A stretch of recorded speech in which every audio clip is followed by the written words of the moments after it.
Raipur rail zone की ट्रेनों में लगभग कोरोना संक्रमण के दौरान यानी लगभग पिछले 2 सालों से बंद अनारक्षित टिकट आज से मिलना शुरू हो जाएगी। यात्रियों की सुविधाओं को देखते हुए रेलवे ने ये फैसला लिया है। हालांकि ये फेज मैनर में इसकी शुरुआत की जा रही है। पहले चरण में आज यानी 1 जून से 4 एक्सप्रेस ट्रेनों में अनारक्षित टिकट मिलेगी। आपको बता दूं, जिन ट्रेनों में आरक्षित टिकट मिलेगी आज उसमें दुर्ग से राजेंद्र नगर जाने वाली साउथ बिहार एक्सप्रेस है, दुर्ग से निजामुद्दीन जाने वाली संपर्क क्रांति एक्सप्रेस है, दुर्ग से सारनाथ जाने वाली छपरा तक जाने वाली सारनाथ एक्सप्रेस है और दुर्ग से नौतनवा जाने वाली नौतनवा एक्सप्रेस है। आपको बता दूं कि फेज मैनर में रेलवे ने इसकी शुरुआत की है और कहीं ना कहीं अनारक्षित श्रेणी की टिकट मिलने से यात्रियों को बहुत राहत मिलेगी, क्योंकि अभी तक इसके लिए आरक्षण कराना पड़ता था। छत्तीसगढ़ लोक सेवा आयोग ने मंत्रालय में चपरासी यानी भृत्य के रिक्त पड़े करीब 80 पदों पर भर्ती के लिए विज्ञापन जारी किया है।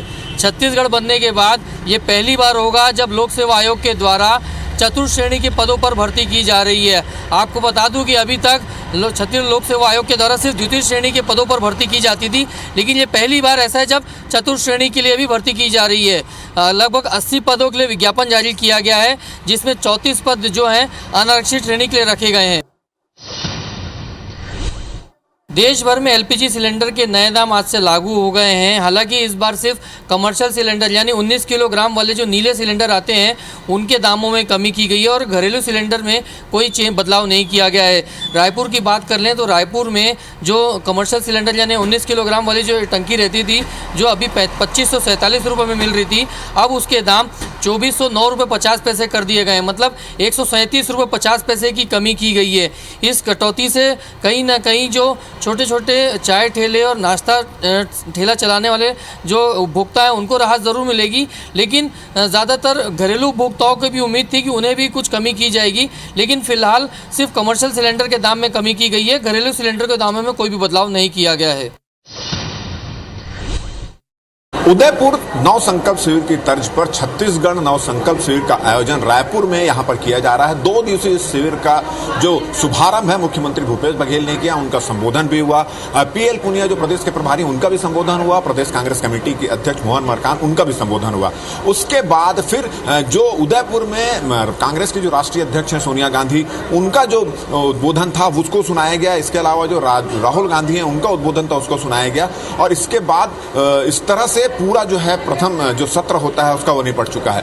दूसरा सत्र जो है उस पर जो चिंतन शिविर जो उदयपुर में हुआ था उसमें जो नेता शामिल हुए थे, जैसे मुख्यमंत्री भूपेश बघेल गए थे, स्वास्थ्य मंत्री थे, विकास उपाध्याय थे, ये जो नेता वहां पर अधिकृत रूप से शामिल हुए थे उनका भी यहां पर संबोधन होगा।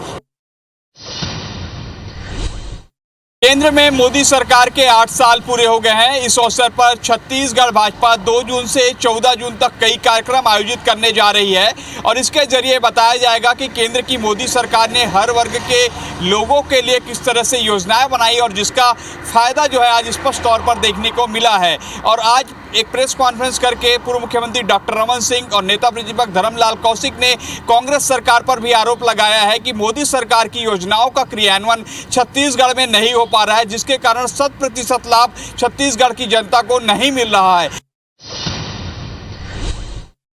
कांग्रेस ने राज्यसभा की 2 सीटों के लिए राजीव शुक्ला और रंजीत रंजन को अपना उम्मीदवार बनाया है। इसके बाद से छत्तीसगढ़ भाजपा कांग्रेस पर हमला हो गई है और यह बार बार कह रही है कि छत्तीसगढ़ियावाद को लेकर बात करने वाली कांग्रेस की सरकार अब छत्तीसगढ़ियों की नहीं रह गई। इसलिए अब भाजपा की पूरी तैयारी यही है कि वो किस तरीके से बताए कि छत्तीसगढ़ के निर्माण में सबसे बड़ा योगदान किसका रहा, छत्तीसगढ़ राजभाषा के गठन में सबसे बड़ा योगदान किसका रहा। अब आने वाले समय में भाजपा की पूरी रणनीति है कि इन कामों को कैसे जनता के बीच बताया जा सके कि छत्तीसगढ़ के लिए भाजपा ने कांग्रेस से ज्यादा लड़ाई लड़ी है।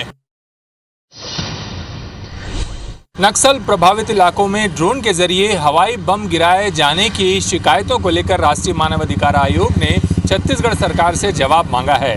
दरअसल इस तरह की शिकायत को लेकर पत्र माओवादियों ने जारी करते हुए उन क्षेत्रों की तस्वीर भी जारी की थी जहां पर इस हवाई हमले की आशंका उन्होंने जताई थी। इस मामले को लेकर छत्तीसगढ़ पुलिस ने इस तरह की किसी भी हमले या गतिविधि की बात से इनकार किया था। बावजूद इसके शिकायत एनएचआरसी पर पहुंचने के बाद आदिवासी इलाकों में इस तरह के हवाई हमले को लेकर छत्तीसगढ़ सरकार से जवाब तलब किया गया है।